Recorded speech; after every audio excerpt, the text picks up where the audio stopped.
Alright guys, good morning and welcome to Stoak'd Studio. So today we're just going to play around with the texting and how to add fonts. I used the font. You can tell me which ones you use that you particularly like. I mean, I go for DAFONT usually. So DAFONT, DAFONT. Sometimes if it's a foreigner saying it, it sounds DAFONT. It's quite funny. But anyway, most of the time I use DAFONT to bring in most of my fonts that I use. Obviously, some of you guys know I like to play with lettering and all the rest of it. But if you're feeling lazy and you want to create something a bit different, so this I did pretty fast, pretty quick, just using the text file and then clipping the Cayman flag, because that's where I live, into it. So what we can do here is, let's start with importing a font, shall we? Now there's obviously loads of ways you can do this. Well, there's two main ways, I suppose. But all you want to do is hit Edit Style. And this, on the left-hand side, brings up all your fonts that you may have, okay? So depending on what fonts are already in there, you can add. I've got some funny ones like Super Mario, and I like the Oaklash. There's some good calligraphy ones like this one. You know, unless you kind of do that stuff yourself. The Michelle Garden one. But all these I just got from DAFONT. So let's go head into that before we break into this particular one, and we'll find a font that we want to kind of use. So I've opened up DAFONT already. Like I said, it's DAFONT. Just click that into your Google or Safari page and this will pop up. And then you've got a load of things you can choose from. Whatever you feel like. So dingbats are basically whenever you write it, like the alphabet, it should give you a particular one. So let's say, for instance, if we go butterflies, the far one on the left would be A, next one B, C, D, E, F, G, and it would follow along like this. And this is actually a very easy way of creating stamps for you to use. So if you were trying to do stamps or create them, you can grab these, type in, and then have your own stamp.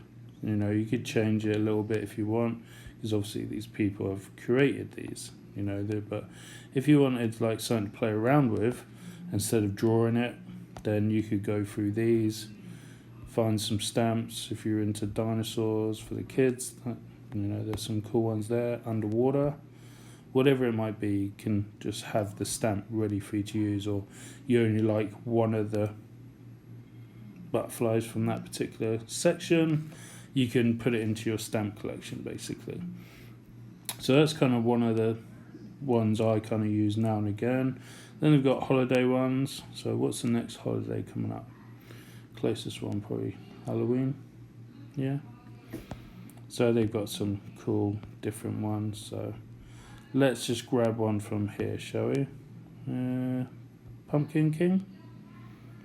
Yeah, looks pretty good. So I will press download on Pumpkin King. Yeah. And you can leave comments, donate to the author, whatever you might want to. At the bottom you should get a little zip file. You're going to press download and then this should spin.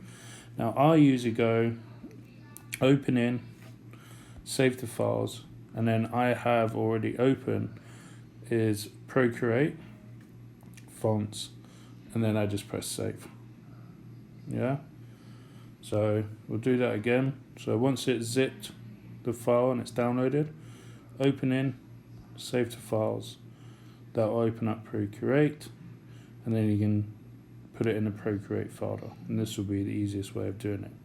If you don't have this kind of folder, which you should have, and you should have one for fonts, because I think it comes as standard, and then you just press the top right, or you can press the left one with this little plus sign, and that would add a folder, and you could add a folder if you wanted to.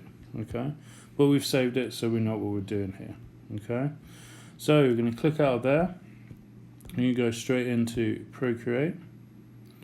Okay, now you'll find that it's not in your menu. Okay, so this is part of the thing. When you download from the font, it can be a bit of a pain because you're like, oh my god, where is it? Do I have to restart it? Like, oh, I can't find it. So if you reopen Procreate, like restart it, it still won't be there. I'll tell you now. Okay, so the Pumpkin King, let's see if it's in there, and it's not. There's no Pumpkin King right there. Also, little quick tip, try and make sure you remember what font you've downloaded, otherwise it can be a bit of a pain. So I'm going to press import font, and then I'm going to type in the search bar fonts, because I know all my fonts are in.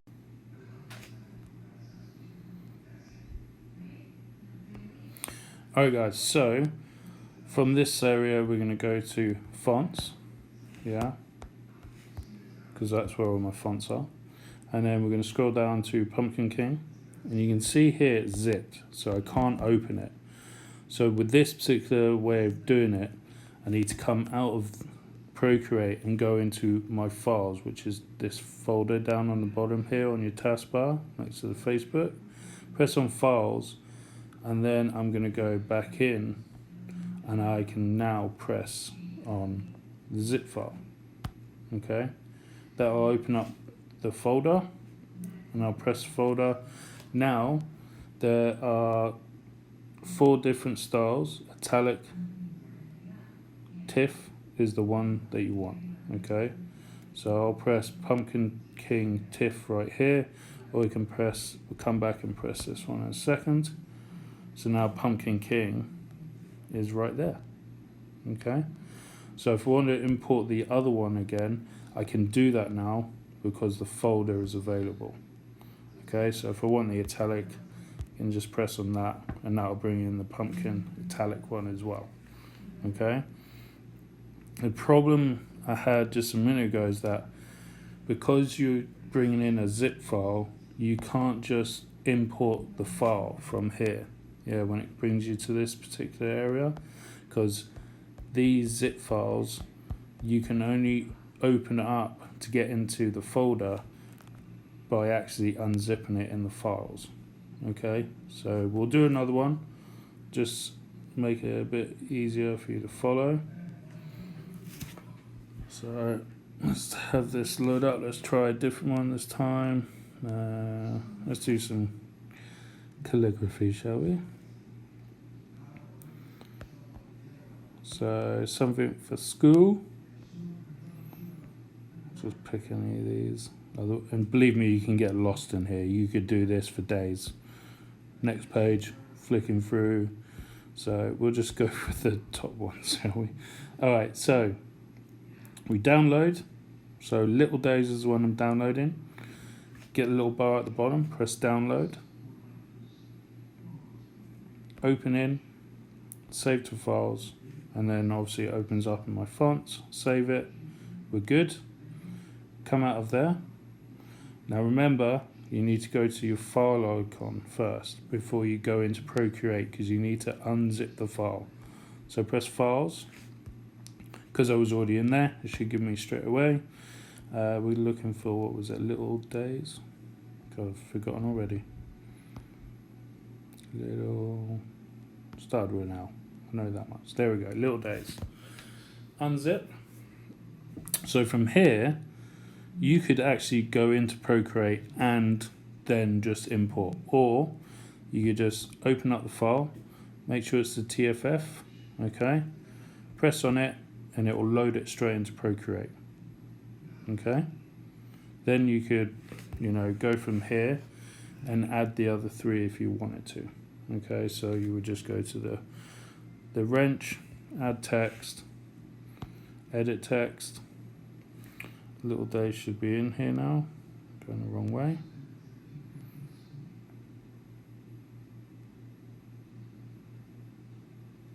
It is not. Oh well.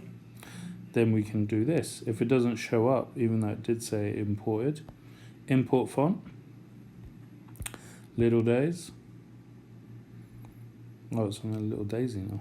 That's weird. Click on it. Little Daisy is turned up, so you can see that right there. We'll do another one. See if Little Days opens up. Little Days is just turned up, and so on. Yeah? So that's how you can actually get those in. Okay? So from there, we can, write whatever text you want. Just go to your keyboard. Let's move this out of the way. Just put it up here for now. Let's put something. And then, there you go. Little Daisy. That's very cool. So my other things you can do in here, obviously you can increase the size. Just remember when you increase the size, if it's on one kind of layer, let me just turn these all off so it's out of the way. So we can actually see what we're doing. So as I said before, you can just tap this twice and you'll go back in. You can use this here to make it bigger, or you spread this across. It's up to you. Alright, but that's it in the center. Now, kerning is basically separating the words or bringing them together. So if you want to weld them, you can do this kind of area if it was like block lettering. Tracking, haven't figured out what that does yet. Leading, neat. Baseline. Baseline makes it go up or down if there was two sets. So if I tapped here twice, select all, you can move it up and down from the baseline depending on if you add another word. Okay, tracking's the same. Basically separates the words to whatever you might want it to be, just as kerning does. Yeah, and then size obviously. Okay. One of the cool things I did find out here is if you turn this completely on, toggle on, it gets bigger. It's more that it's meant to be capitals basically. But the very cool feature I do like is this one right here, which doesn't show very well with this. So we'll change it to that. So if I press this O, I only get the outline. Then I can color each word the way I want it to be. Yeah. Which is pretty cool. I like that, especially when you're doing certain things. And you can see how it's welded together as well. Yeah. So you could turn this off, color these however you wanted. So you could color drop into them because they're obviously circles already.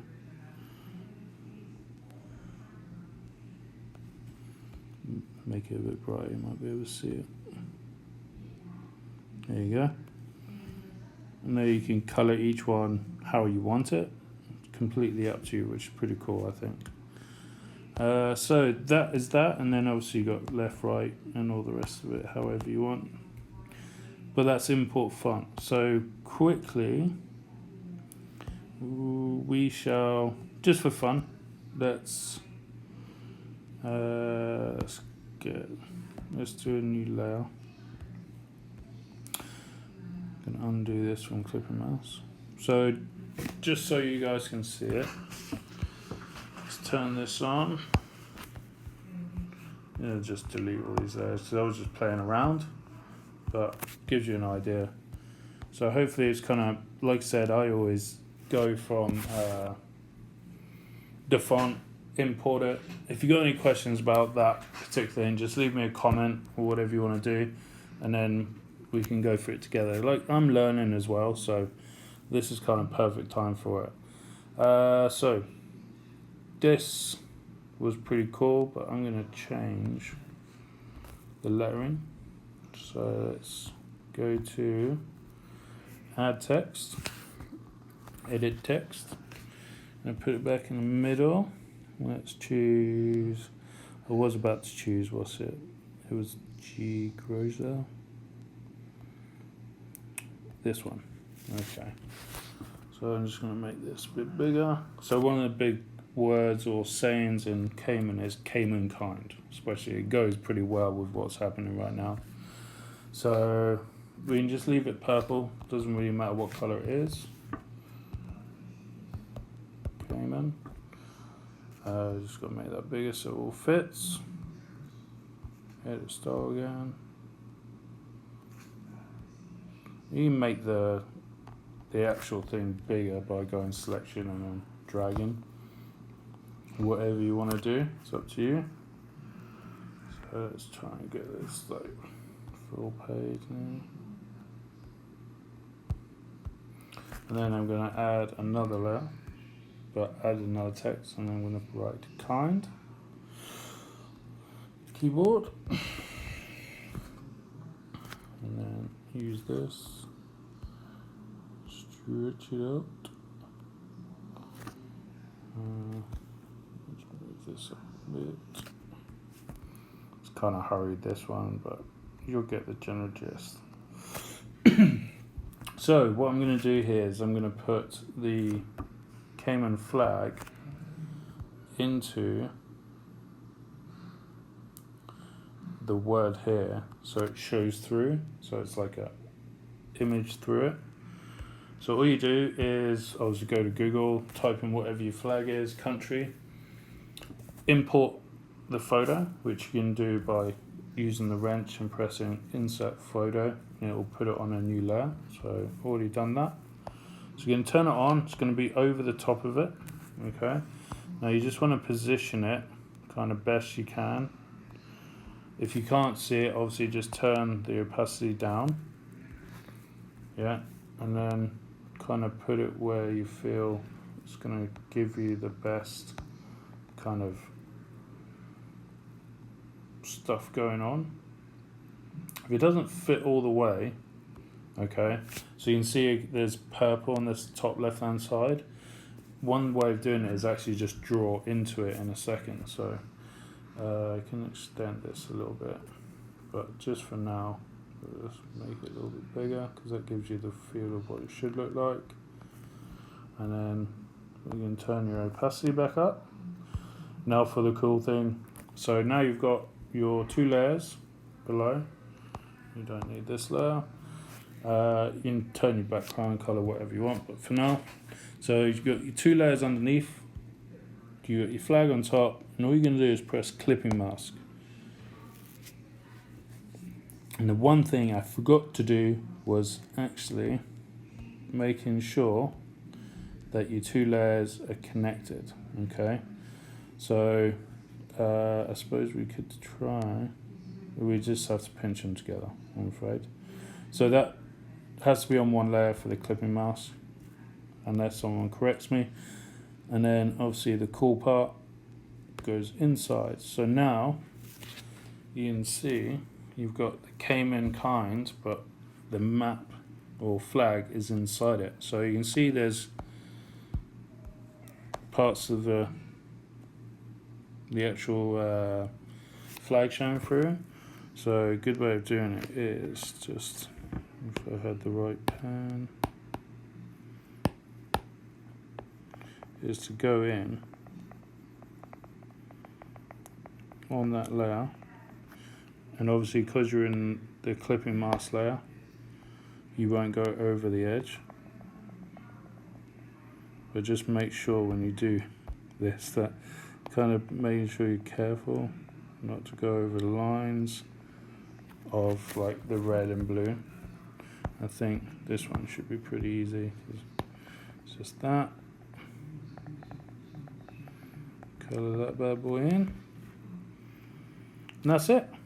That's just a quick, easy way using clipping mask, putting your flag inside a word or something of that nature, which is pretty cool. And then you can play around, turn your opacity down. If there's a colour underneath it, you know, maybe try changing some of the settings in here. Usually just leave it on normal. Just colour dodge. Give you a different effect, you know, because obviously the purple is showing through, so you have to remember that. Add. If I put add, it's going to go more purple. Overlay. Wow, that's interesting. Yeah, crazy. Alright, but you know, you can play around with the settings on this particular thing. I'm still working on a tutorial to cover like these here, and believe me, there is a few, and there's a few that I definitely use when coloring a character, but right now I just stick to probably multiply, screen, normal, and color dodge, I think, or color burn, and that's about it. So I'm still learning just as much as you guys are, but hopefully you enjoyed that. Give you a little activity to do after you did bring in your fonts from DaFont, if that's the way you do it. If you do have some other font place that you use, then just tell me in the comments. I'd love to know. And thanks for watching. We'll see you again on the next one.